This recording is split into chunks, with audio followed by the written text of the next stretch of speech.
Alright, so now we come to the episodes. I'm going to rank all the episodes in the order that I think they're the best, or just go through the episode and say which ones are my favorites, which ones are the worst, etc. So, yeah, I'm gonna have to go into recording mode. It's like me sitting over here with the screen in the bottom. But yeah, we've got season 1 up here on IMDb. I always say IMBD for some reason, but IMDb. Yeah, we're on IMDb. And this is the episode list for season 1. Of course, you can see all the ratings. And this is what I've kind of been using after the episode to kind of look back and see. And also for the thumbnails for the YouTube. But yeah, let's start at the very beginning. Alright. And I've also ranked them. As you can see, like, I was starting to do that at one point, but then I kind of forgot. But I think I've ranked a few of them. Like you see Science Importance, I ranked it 9 because, yeah, that episode was something else. But let's go to the very top. So, The Gathering, 6.5. I think that episode was fairly solid. That was the one with Kosh, wasn't it? And Jeff was accused of killing Kosh, well, attempting to kill Kosh. Again, that was just like the first ever episode, so you can't really expect too much. I think it was okay, but Midnight on the Firing Line, that one was much better. I remember that. That episode was actually quite good. I'm trying to think... Or maybe it was Born to Purple that I liked with Londo. I think it was Born to Purple I preferred a bit more. Because that was the episode with the slave and the files, the purple files or something like that. We also have Soul Hunter. I quite like that episode, to be honest. You can see I've ranked it 8, and the majority of people have ranked it 6.8. I think 8 definitely is a bit too high, but yeah, Soul Hunter was a completely different episode, but I really did enjoy it. And although many people say it's one of the worst episodes of the entire show, I thought it was quite good. Next come to Infection. Yeah, I think this is the worst rated episode in the entire season 1. Everyone says this is the worst episode of the entire show, and I can definitely see that looking back at it. But it's not to say that I did enjoy the episode. I thought it was completely, like, it was fun to watch, really. But yeah, of course, not a part of the rest of these episodes. The Parliament of Dreams, that episode was really, really great. Especially the final with Jeff saying, here's an atheist, here's an agnostic, here's a Jew, like all that stuff, here's a Muslim, like showing all of humanity's culture. That was a phenomenal episode. And here we come to Mind War, one of my favourite episodes of season 1 without a doubt. This episode really made me love the show more, like really got me into it. Like these episodes before, like they were good, don't get me wrong, but this episode just completely transformed Babylon 5 to like another level. It really made me like want to keep watching the show. Because I didn't really have that motivation beforehand, but this episode changed that for the good. So yeah, next we got the War Prayer. I'm trying to think what that was. A pro Earth. Oh, that was with Delem, wasn't it? And like her friend got attacked. I don't remember too much about that. I think it was just like an average episode. This episode right here, and the Sky Full of Stars, I completely forgot about it. Sinclair is kidnapped, and we have this guy asking like, what happened during the 24 hours, like the Great War? What happened? Like, surely you're covering up. That episode again was one of the best of season 1. It's rated very high actually. It's 7.9. Mind War 7.6, so it's rated 0.3 higher.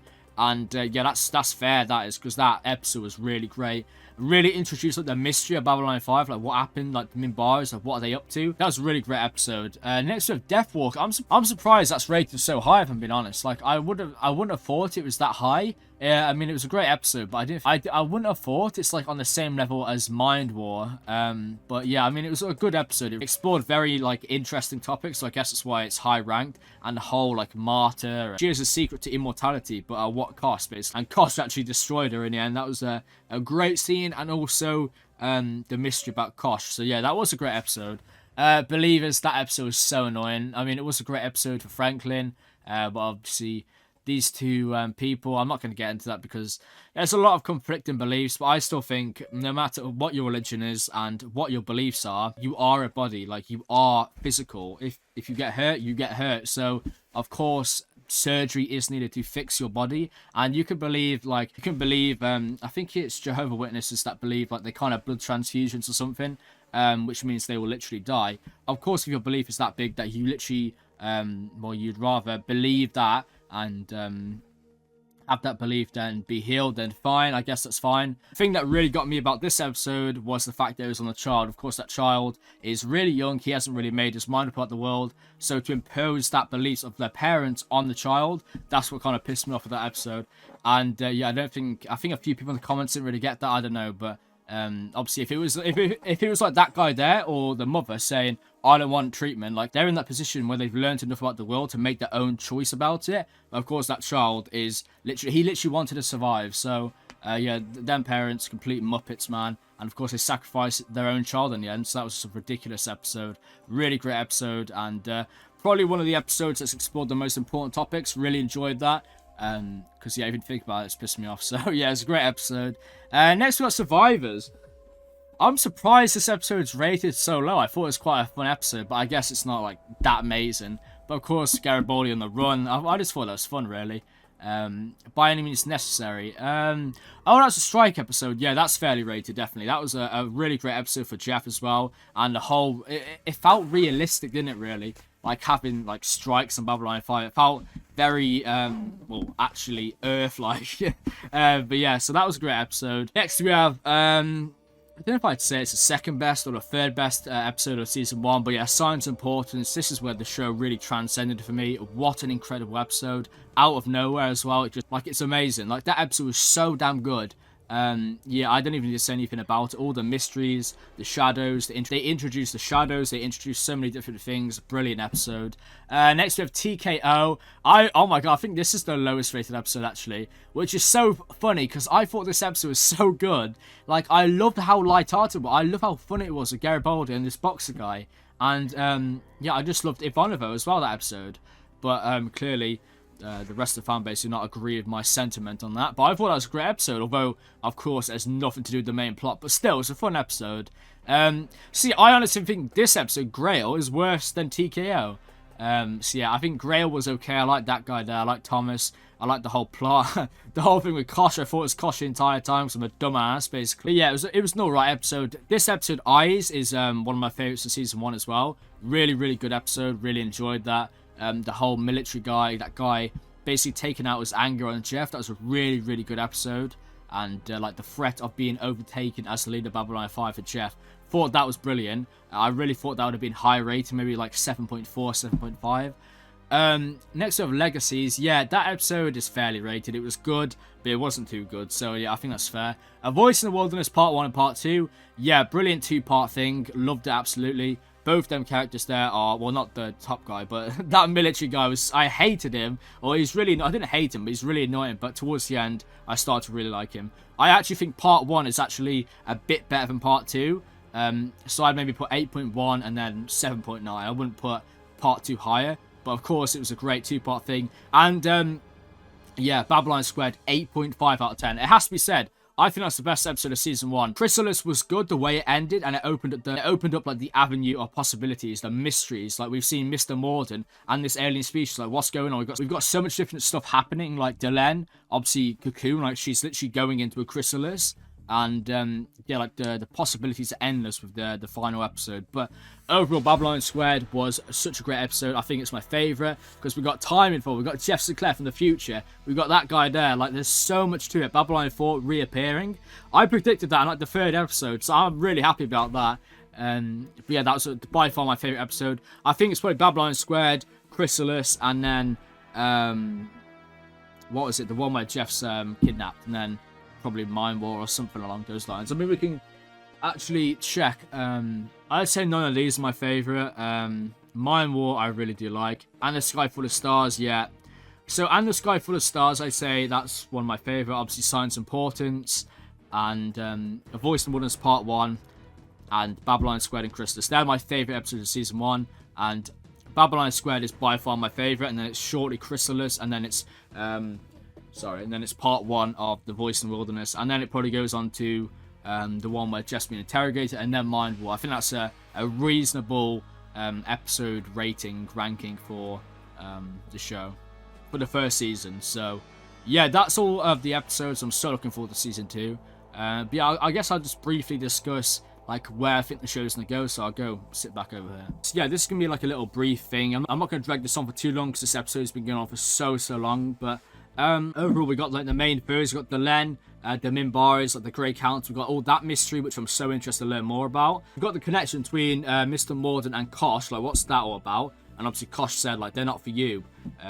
Like, this isn't your place, basically. So, of course, Kosh is aware of the species, and Kosh just seems like he knows everything. Like, he knows everything that's gonna happen. Because Delenn actually went to Kosh, didn't she? She said, "I'll never come again if you show me." So show me what? Like, Kosh literally like kind of detached, and it was like all blue. So maybe showing Delenn, like, what she will become after the chrysalis. I don't know. But yeah, that was, oh man, last episode was so good. But yeah, we got all that mystery. We got Mr. Morden, which we found out was to murder. That's so interesting, man. To murder Babylon 5, to murder all the species, to murder the Narns, Centaurs. I don't think the Minbaris will get wiped out. I don't think so, but I could see the Centaurs and the Narns. I could.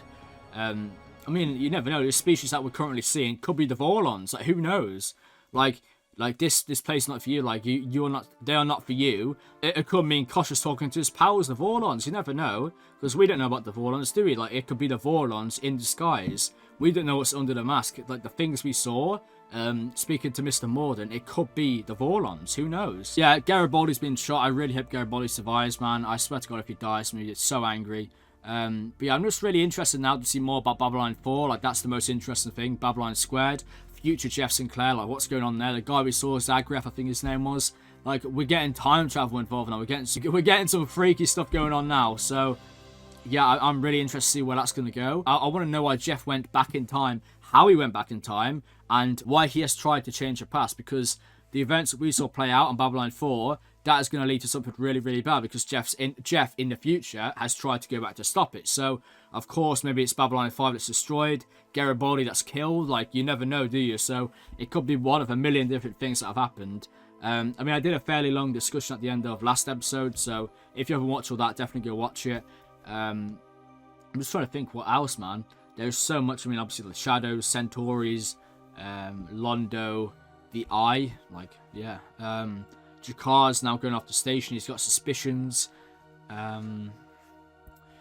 Yeah, I don't know what the hell is happening with Delenn as well. Like, what's going to happen to her? Like, is she going to come out and be completely different? And that's another thing. When we saw Jeff Sinclair from the future, he's with Delenn, and I checked that is Delenn's voice. I went back on episode 20 and listened to what was said, and it was definitely Delenn. So, yeah, Delenn ends up working with Jeff Sinclair, so we know they don't die for a while, because they can't die, because we've seen him in the future on Babylon 4, which will be so interesting when we actually get up to that timeline, like, concurrently. Like, we see, like, what we just saw, like, Jeff in the future as our present. Like, we're watching it at the same time that is happening. Like, it's a bit like 12 Monkeys, if anybody's watched that show, where I forgot the guy, I think his name's Cole, but, like, it's probably like season 3, where, like, they travel to, I think it's like New York or something. He sees himself in the future, and then it ends up like we see oh man, I need to watch that show again. That was such a great show. But yeah, we see him for the future. He gives, like, younger Cole, the Cole we're seeing, like, a thing. And then, like, a few episodes later, we see him, like, concurrently giving him the thing. And then after that moment, so that's what I'm kind of talking about. I mean, I went off topic, but just as in, like, when we actually see Jeff Sinclair, like, trying to go back and do it. Like, the Jeff we know now trying to do it, basically. I'm really looking forward to that. Maybe that being season, like, halfway through. Nah, it won't be halfway through. Maybe towards the end of season 2 or start of season 3. Around there, I guess. But, yeah, what now, man? What now for the show? It's very difficult to predict where this is going, but it's going to be a heavy emphasis on Mr. Morden and this new alien species. I do 100% feel. And there's going to be like a shift of power almost, because now all these species are aware that there's like another player in the game. So the humans, the Centaurs, the Narns, although the Centaurs are in some way aligned with this species, but of course the species can completely eradicate them. So it's not like they're on like equal terms, I guess. And Mr. Morden said, when we need you, Londo, we'll get you, basically. But it's so interesting. Why is Mr. Morden working with this species? Because we saw them talking to him. Like, why is he working for him? Like, is it the Vorons? Like, are they threatening his family? Or is he just evil? Like, there's so many questions. But, of course, the what do you want thing, like, that's so relevant now. Because what do you want? They want to know what these species want so they can exploit it. And also Kosh saying they're not for you. Like, they are not for you. As in, the Vorlons have control over them. Like, or, I mean, he said multiple times they're a dying race, the Centaurs and Narns, so maybe they're going to get wiped out. Like, they're not for you, as in they're for the Vorlons, or they're for somebody else. Like, he's controlling him. Yeah, there's so much to this, man. And I need to go back, because there's so many little hints now in previous episodes of Kosh and stuff. Yeah, like it's, and so it all begins. Everyone's come to that. God, I love that. And yeah, basically, it's all beginning all over again. It feels like something definitely has started. And yeah, the pebbles cannot change it now or something. That's what Kosh said.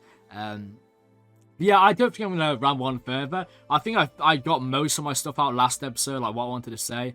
And obviously I've got quite a bit out of this episode, and well, I say episode, but this discussion video, and I've also ranked the characters the episode, so I think it's a good note to end on, because this video is going to be quite long, so yeah, probably best to end it here. Yeah, I'm just going to end it here.